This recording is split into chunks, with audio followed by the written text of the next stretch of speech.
তো একটা ব্লেন্ডার জারে আমি ব্লেন্ড করে নিব ইয়োগার্ট, তারপর হচ্ছে নাটস আর দারচিনি, এগুলো হালকা ব্রাউন করে নিব ভেজে।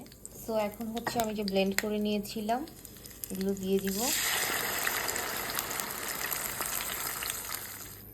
সো জিঞ্জার গার্লিক পেস্ট দিয়ে দিব। সো এখন হচ্ছে একটু জিরা পাউডার দিব, একটু ধনিয়া, আর হচ্ছে অল্প একটু গরম মশলা। এগুলো দিয়ে মশলাটা আমি কিছুক্ষণ ভুনা করে নিব। সল্ট দিয়ে দিব পরিমাণ মতো। সো এখন এটাতে আমি চিকেনগুলো দিয়ে দিব,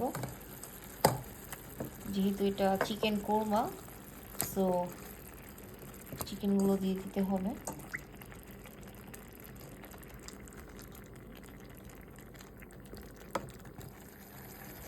কাঁচামরিচ দিয়ে দিব।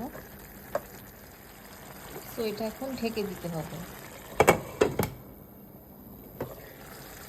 সো আমি একটা সুগার কিউব দিব for test.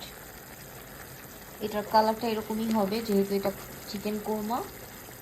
So chicken korma almost done. আমি প্রায় 40 মিনিটসের মতো এটা হালকা আছে এটা রান্না করে নিয়েছি।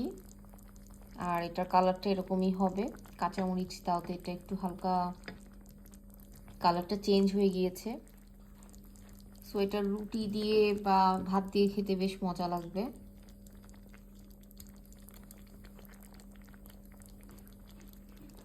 So this is chicken korma. Thank you so much for watching my vlog.